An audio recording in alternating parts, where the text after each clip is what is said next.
Hello and welcome back to another meeting of Environmental Club. Today I'll be wrapping up our meeting on February 22nd, and today we discussed environmental justice and racism. First we had some announcements, we took attendance, and we just wanted to remind everyone of our social medias, that's on the left side. And we also wanted to encourage people to join Interfaith Club. This is a club where you learn about different religions and different experiences, and it's a really interesting club.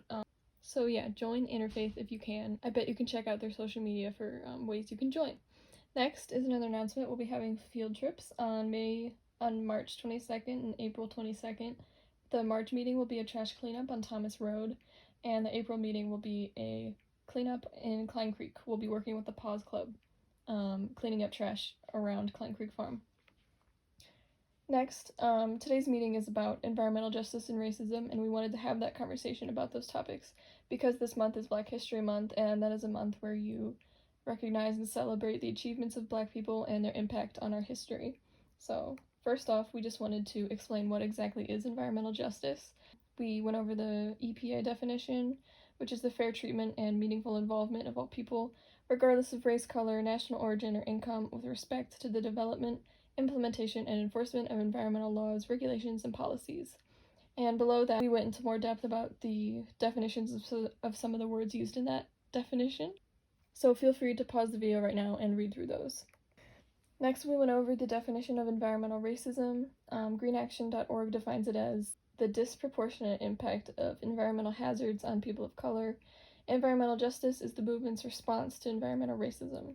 And environmental racism refers to institutional rules, policy, government, and corporate decisions that target certain communities, and it results in communities being disproportionately exposed to toxic and hazardous waste based upon race. And then we had about 6 discussion questions. I'll just briefly go over each one. For this one, what does intersectional environmentalism mean to you? I'll just read a definition given by Leah Thomas, who is an environmental activist, and she defines intersectional environmentalism as the inclusive version of environmentalism that advocates for both the protection of people and the planet. It identifies the ways in which injustices happening to marginalized communities and the earth are interconnected. It brings injustices done to the most vulnerable communities and the earth to the forefront, and it does not minimize or silence social inequality. Intersectional environmentalism advocates for justice for people and the planet. Next, we just discussed different examples of environmental injustices, and we talked about deforestation and offshore drilling, and even the water crisis in Flint, and how those are all examples of environmental injustices. Next, we discussed how civil rights and environmental movements are aligned. For this, Ava, the other leader, mentioned that in the 60s, there was an environmental legislation passed around the same time that the civil rights movement was kicking up, and that's because people were getting involved with the civil rights movement, so then they were also paying attention to different activist movements, causing an environmental legislation to be passed. And next, we had a discussion question about what is the difference between being a savior and amplifying messages. Being a white savior is helping non-white people in a self-serving way.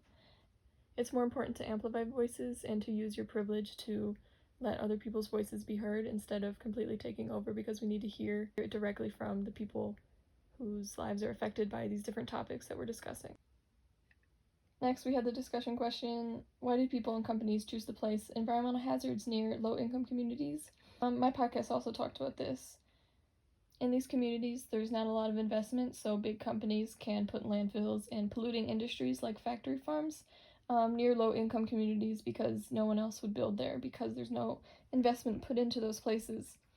And for our last discussion question, we asked people to think about where does your trash go once you're done and who is affected by that trash.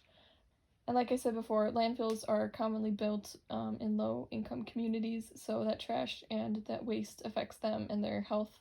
Lastly, we had this question wrapping up everything, and it was how do we make people more aware of environmental injustices? People brought up the fact that you can post on social media and get educated on social media through infographics. Then you can also educate yourself through documentaries and reading up on these topics so you can educate others. And then the other leader, Ava, she made this cycle of the environmental problems for POC. And this is a common cycle of environmental problems for POC because because once you're born into low-income communities due to past prejudices and redlining, it's really hard to get out. You can't just get up and move away. And this cycle infographic goes more into depth on why it's hard to move away. So feel free to pause and read through the rest of this. And that is where we ended the meeting, and we just wanted to end with a reminder to everyone how important it is to educate yourselves and others on topics like this. And by coming to this meeting or listening to this video, you did just that, so thank you for listening. Our next meeting will be on March 8th at 3 p.m.